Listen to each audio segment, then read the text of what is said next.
Good evening, everyone, and welcome to Pull Up with Limbs and Things. I hope everyone has had a good weekend so far. Tonight, we're here with Miss Olivia Ikenberry. She is a licensed social worker with DC Caregivers and the director of DC Caregivers. It is a pleasure to have you with us tonight. I feel like I've known you for a while, but just being able to talk to you on this platform is a great opportunity. Welcome. Well, thank you so much, Dr. James. You know, it is a pleasure to be here and to share this space with you. Yeah, Yes, it has been. We've been connecting for quite some time, and right. you know, I mean, if anybody saw us, they would like, oh my God, they are cousins or sisters. But in the spirit of wanting to help others, we are sisters in that way. And I'm so Absolutely. grateful to work with you on this and going forward. So, Yeah. So tell us a little bit about what you do with DC Caregivers. so I am so pleased to share with you about what DC Caregivers Institute is. The DC Caregivers Institute is a program under Home Care Partners. We are funded by the Department on Aging and Community Living. And what we do is we provide residents who are caring for other district residents with the unpaid district residents caring for other district residents Okay. um, with with reimbursement, education, support, um, and and resources and social work services. So we have the opportunity to serve in this way. It's very exciting to me, and um, I've been with the organization for it'll be 2 years in March. Okay. Yes, and Sounds good. I started at the beginning of the pandemic. Can you believe it's almost 2 years? But So but you've we're been in able to do more this year than we've ever been able to do, even though the program has been around for 20 years. Like no, it's been one of our local hidden secrets, gems. yeah. So tell us how people can get connected with DC Caregivers Institute or social Oh, work in general. well, I'm going to start with how you getting connected to me. So, Okay. so how you get connected to us at DC Caregivers is you simply call on the phone, or you can. Our website stuff is still in progress, Okay. but you can reach out on the phone or via email. I'll start with the phone number is already like on the screen, but I'll still tell you. You can reach me directly at 202-559-9847. Again, 202-559-9847. Or you can reach our main number. So even when I'm not there, we have wonderful staff that glad to speak with you at 202-464-1513. Again, 202-464-1513. Okay. So either way, and you can also reach me at my email, OIKENBERRY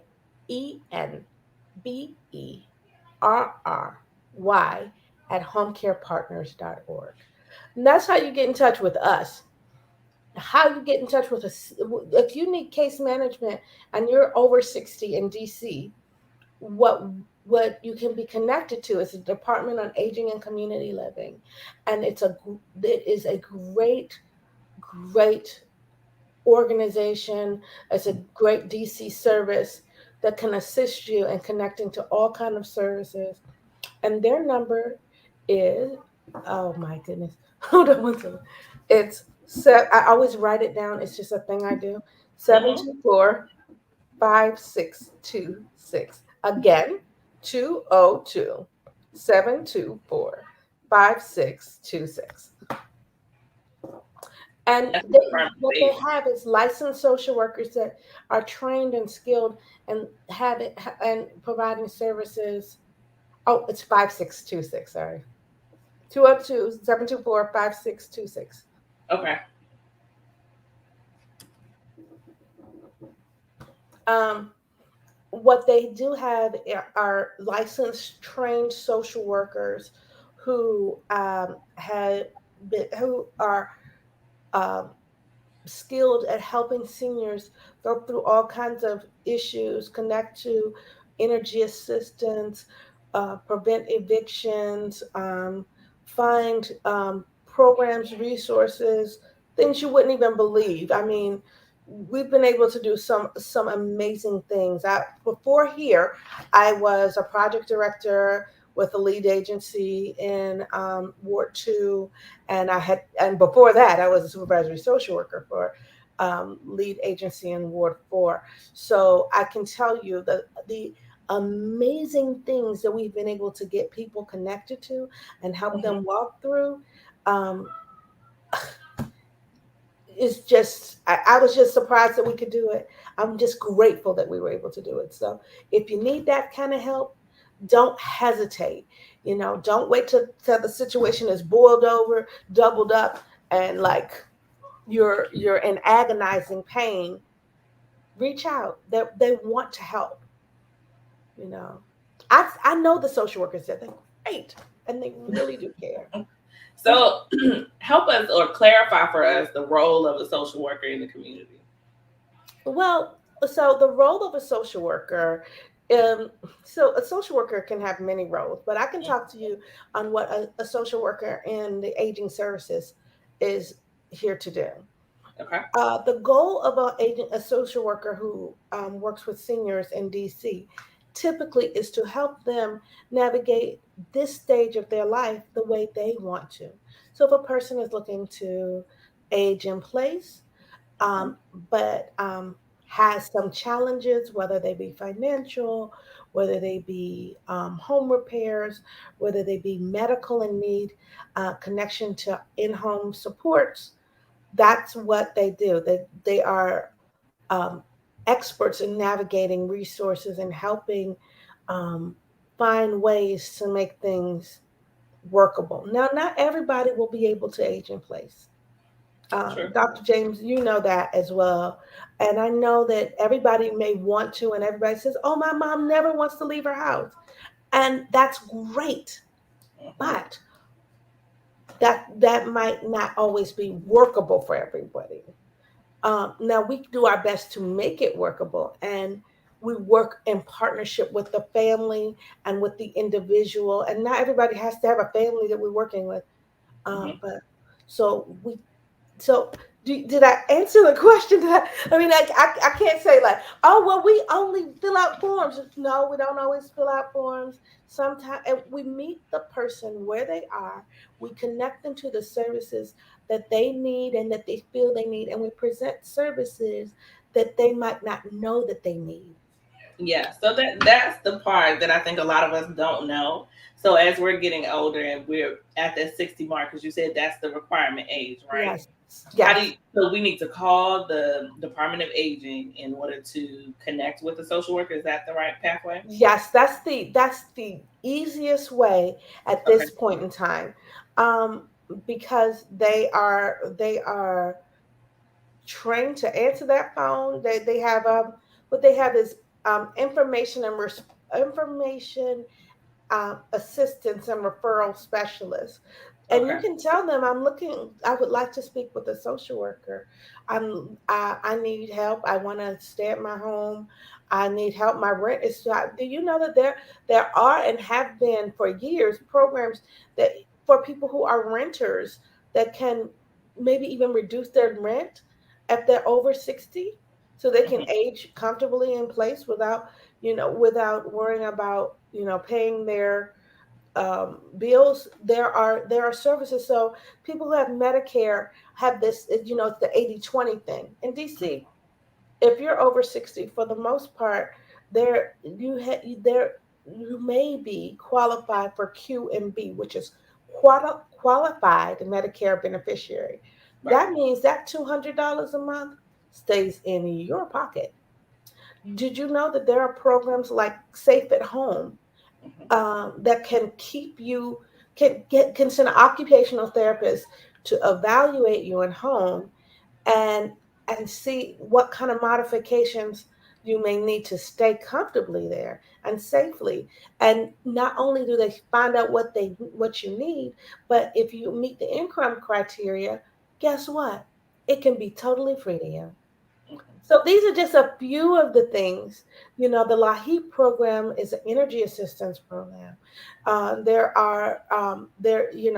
There's the benefits checkup through NCOA that can just tell you what benefits you might be eligible for. And a lot of our social workers go through that with people.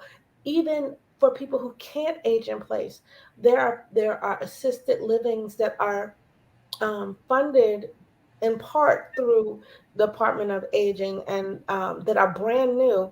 There's one that's built that's in a couple in Southeast that have been built like within the last year or two. Yeah. Immaculate buildings, Hmm. because not everybody can or wants to age in their home, but they do need that support. So, I mean, having the right support can change the game and make the quality of life fantastic. you know Home Hmm. delivered meals, that's free in DC. I can go on and on.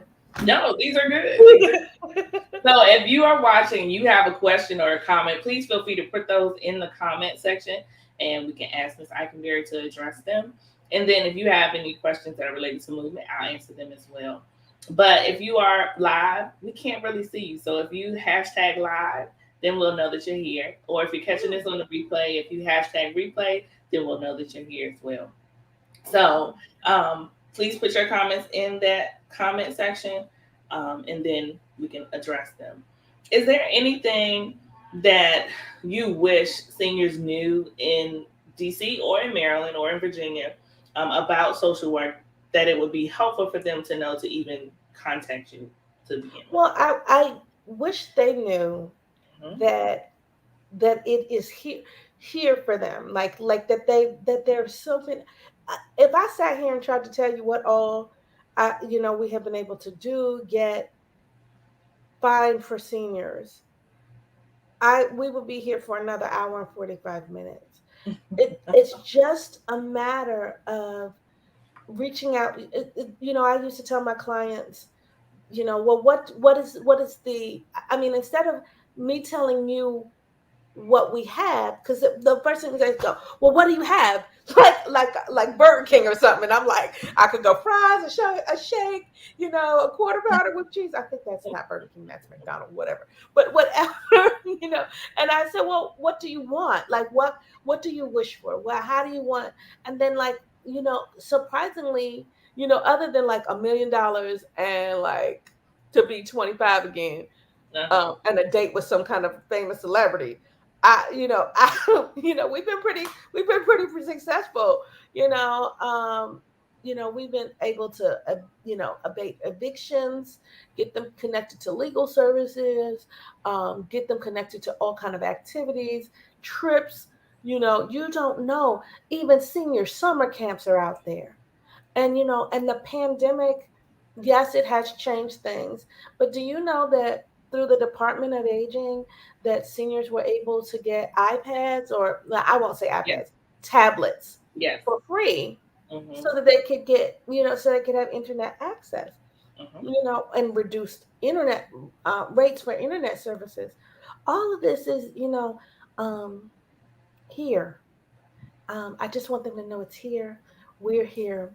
Being a social worker, like, I'm going to say I've worked with a lot of social workers, and none of them are in there to get rich or for their own ego. They are here to help somebody, um, and it's a great feeling to be able to be of assistance. I also talk to. Oh, go ahead. Just go ahead. I was just going to ask this question that's over here. It says, can seniors who are widowed and working be eligible for free meals?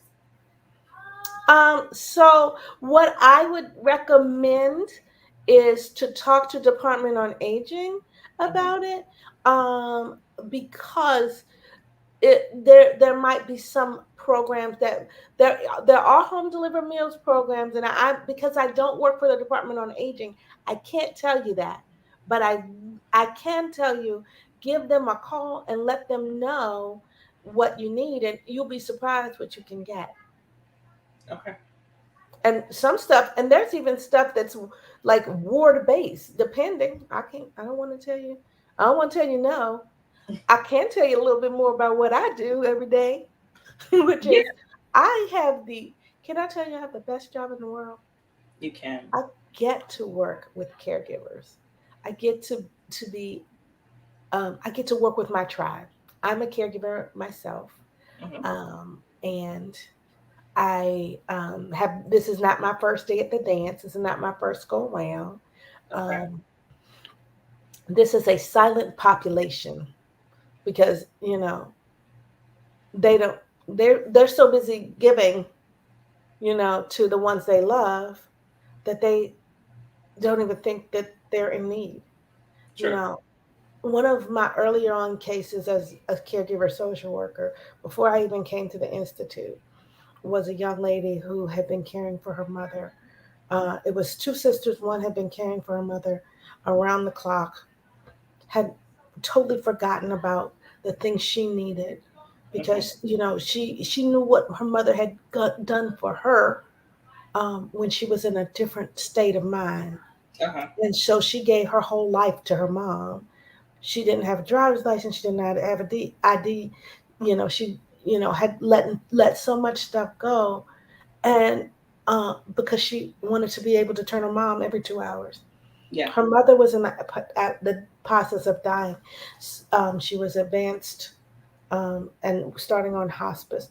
What all of that to say is that there's a need in caregivers. They're socially isolated, and our program hopes to reduce caregiver burden, reduce caregiver isolation, make sure that they take time for themselves in a variety of ways, including respite and Okay. reimbursement for respite. Okay. Well, that's good to know. Tell us now. There are a lot of caregivers who are family members. Is there, and then there are some that are private caregivers like that.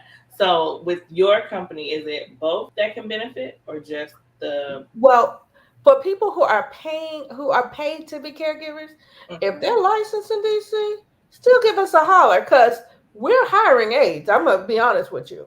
So if you license, if you got your certification to be home health aide, yes, we're hiring, and we pay $17 an hour. That's a Okay. plug for for those who want a job.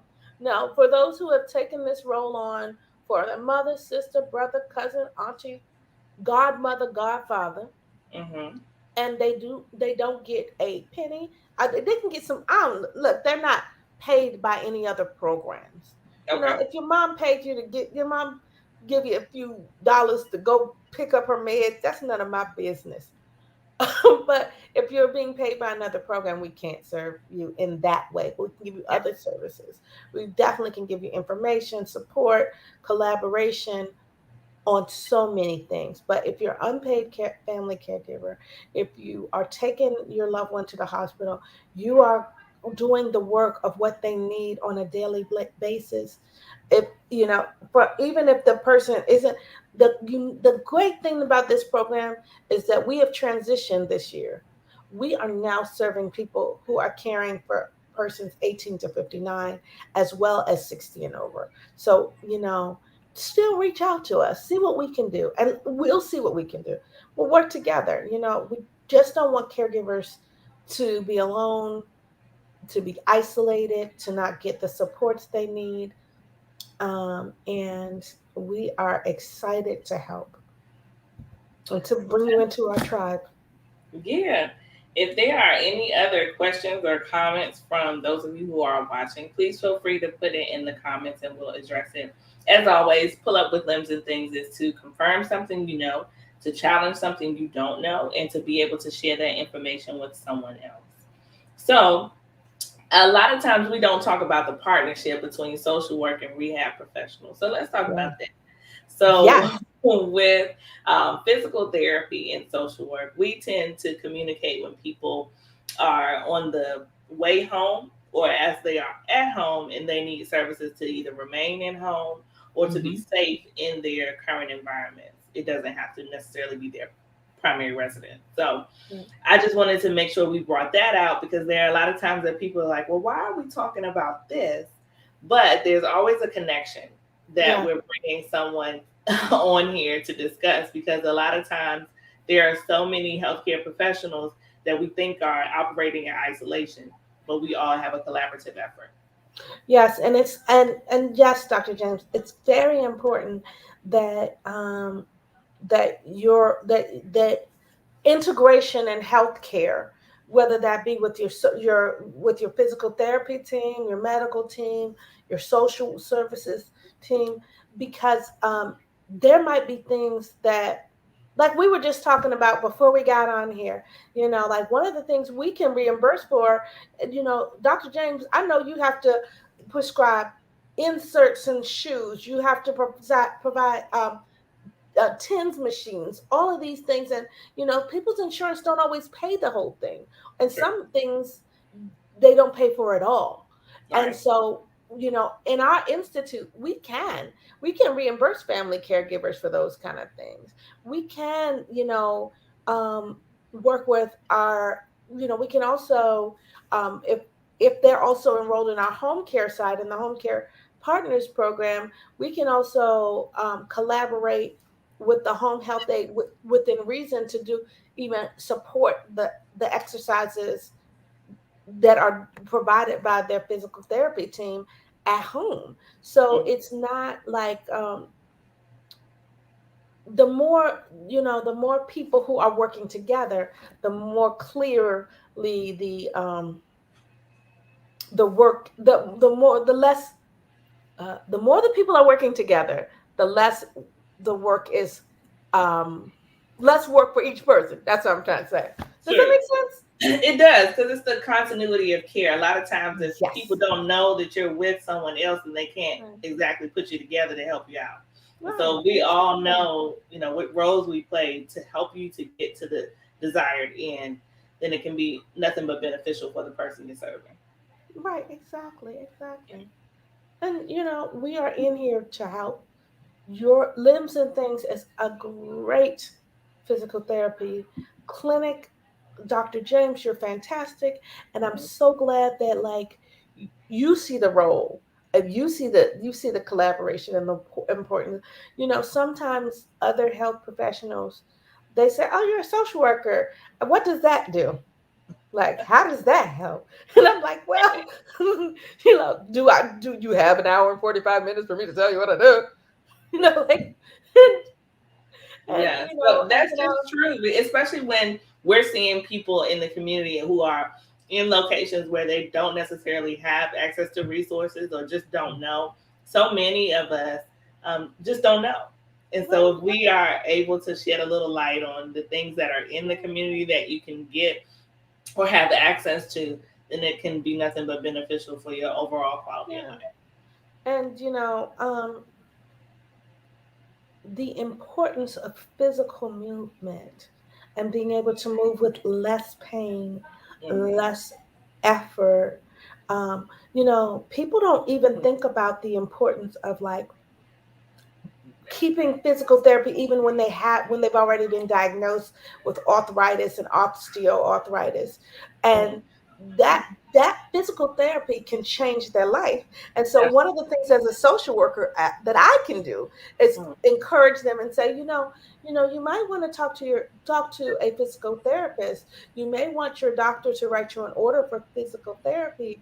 I had a client who had suffered from chronic knee pain due to an injury. And I said, and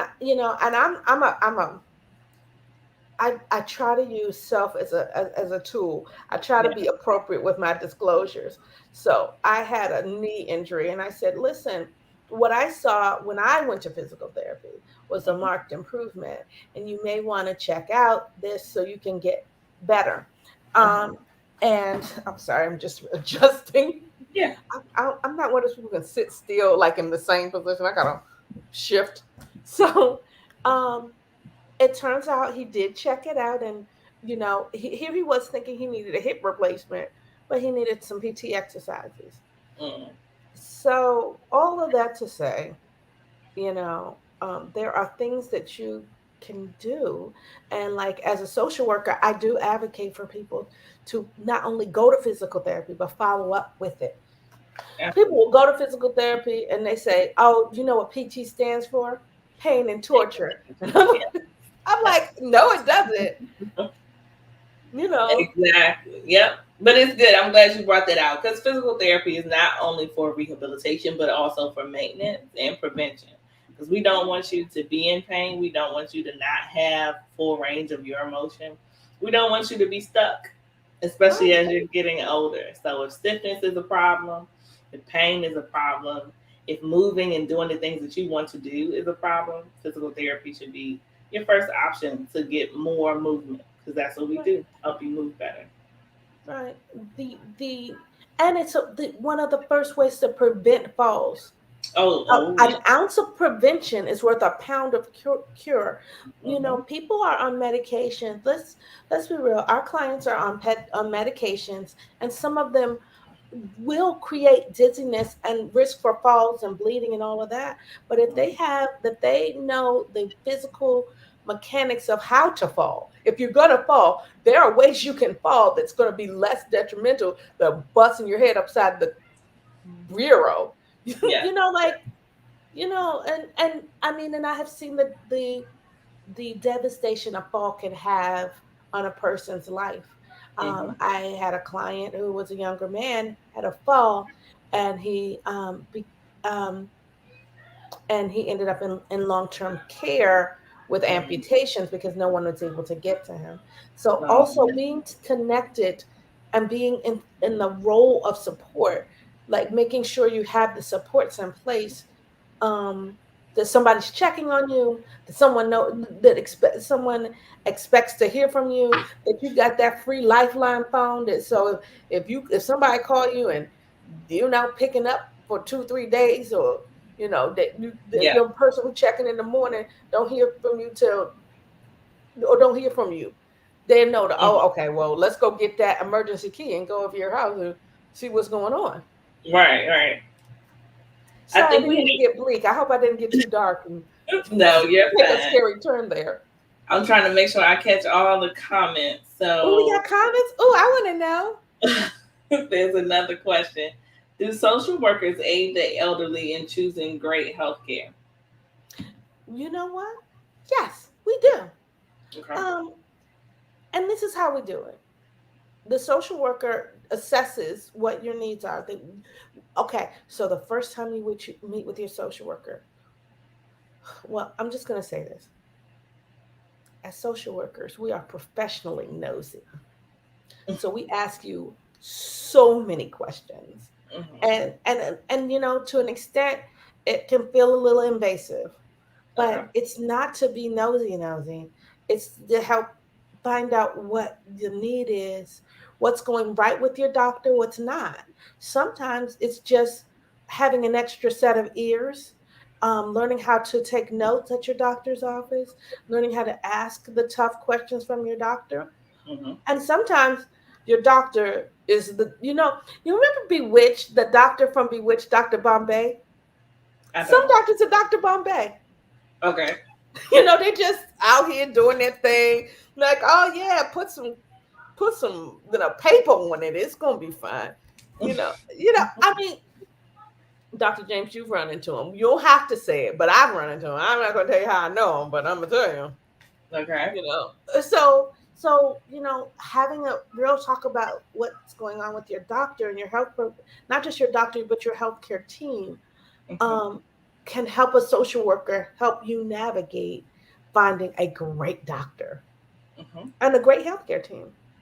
Yeah, well, that is good to know. I think a lot of us think that, especially now with open enrollment, that we can only seek that information from, um, these companies that are trying to get you to either change or determine what options are best for your new insurance coverage. So I'm Mhm. glad you brought that out. That's important to know that we can contact a social worker for that as well. Right. And if you have a doctor you love, it's important that you know what insurances they accept too.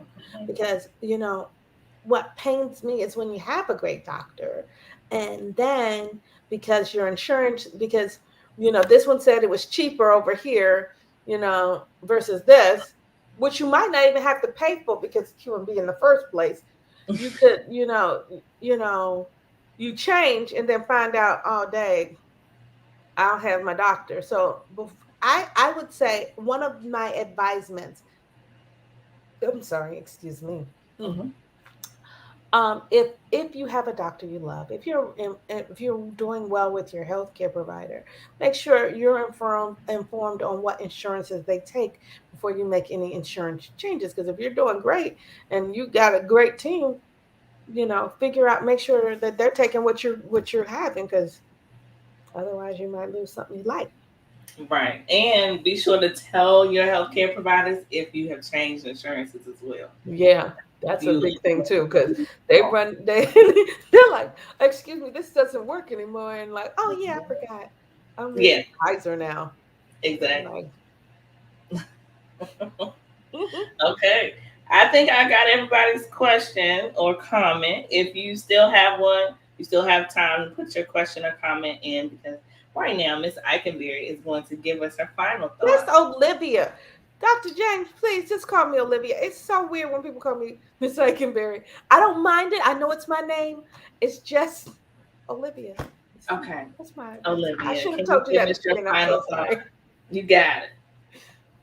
All right. So, what are my final comments? Mhm. First, thank you, Dr. James, for all you do. Oh, Not just the physical therapy piece, but bringing to the community the news and the information they need so that they can make better informed choices, and be connected to the resources that they need. Um, we are so grateful that you are doing this. Um, that's one. Two, if you're a caregiver in DC, our program is here for you. If you're not in DC, and I have one other network which is in Prince George's County, it's called Hands of Hope, and they actually have a great website. Um, and the founder is Patricia Morris. And let me see if I can. Um, and if you call me at my office, I can give you that number. okay. I should have had it jotted down and like all neat and perfect over here, but I'm gonna be honest with you, it's Saturday.